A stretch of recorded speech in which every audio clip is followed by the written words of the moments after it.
નમસ્કાર મિત્રો, તમે પણ જો આ વિડીયો ખોલ્યો છે આજે કદાચ તમારું મન પણ થોડું ભારે હોઈ શકે, અથવા એવું પણ બને કે કારણ વગર તમને પણ થાક લાગતો હોઈ શકે, કે એવી પણ લાગણી હોઈ શકે કે આ સમય જે તમે પસાર કરી રહ્યા છો તે તમે કોઈને કહી પણ ના શકતા હોય. ઘણી વખત આપણી સાથે એવું બનતું હોય છે કે આપણે હોઈએ છીએ તો બધાની વચ્ચે, છતાં પણ આપણે અંદરથી એકલતા અનુભવતા હોઈએ છીએ. બહારથી આપણા હાસ્યપ્રદ સ્મિત સાથે એકદમ આપણને સારું લાગતું હોય છે, પણ અંદર આપણા મનની મુસીબત આપણે જ સમજી શકતા હોઈએ છીએ. આ સ્થિતિ જે ચાલી રહી છે તે તદ્દન ખોટી નથી, પણ માનવ રૂપ તરીકે, આપણા એક માનવ જન્મ તરીકે એકદમ યોગ્ય છે. આ સ્થિતિ એવું ક્યારેય નથી હોતું કે ફક્ત પુરુષ સાથે બને છે કે ફક્ત સ્ત્રી સાથે બને છે. અમુક વખત એવું સર્જાતું હોય છે કે સ્ત્રી અને પુરુષ બંનેને લાગુ પડતી હોય છે. એક પુરુષને આ સ્થિતિનો સામનો મોટે ભાગે જ્યારે તેની ઉપર જવાબદારીના પોટલા આવતા હોય છે, એટલે કે એક પતિ તરીકે, એક પિતા તરીકે, એક પુત્ર તરીકે જ્યારે પણ આવી પરિસ્થિતિ સર્જાતી હોય ત્યારે તેને આનો અનુભવ થતો હોય છે. આને લીધે ઘણી વખત એવું થતું હોય છે કે એક પુરુષ ઘણાને ઘણું બધું કહેવા માંગતો હોય છે.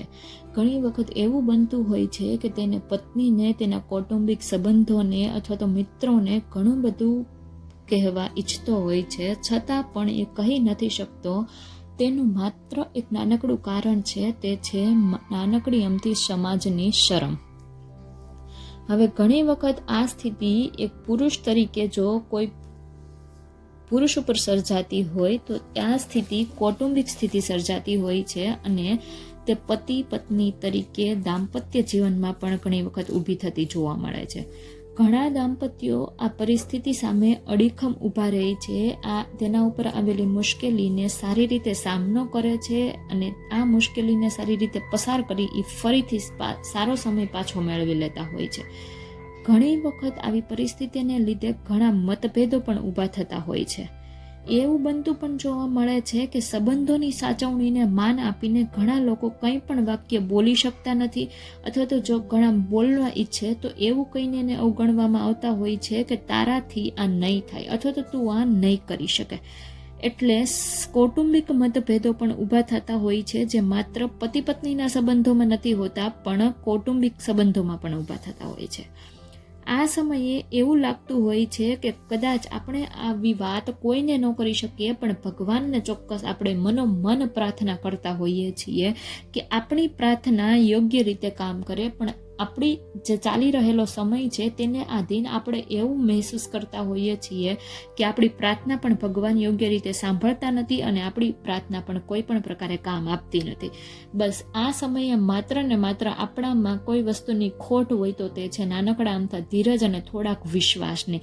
કેમ કે લોકો પ્રત્યે આપણને જે રિસ્પોન્સ મળતો હોય છે આપણી વાતનો, તેના ઉપરથી આપણે એવું અનુભવતા હોઈએ છીએ કે ભગવાન પણ આપણી વાતને આવી જ રીતના લે છે. આપણે આપણી સમસ્યા ભગવાનને પૂરી રીતના કહેતા જ નથી હોતા. આપણે આપણા સવાલો ભગવાન સુધી પહોંચાડતા જ નથી કે બદલામાં એ આપણને જવાબ રૂપે કાંઈ પણ વસ્તુ આપણને આપે.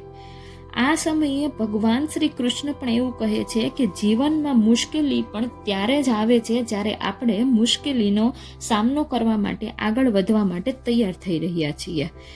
જે સમયે આપણું મન સૌથી વધારે ભારે લાગે એ સમય જ આપણને સૌથી વધારે મજબૂત બનાવતો હોય છે.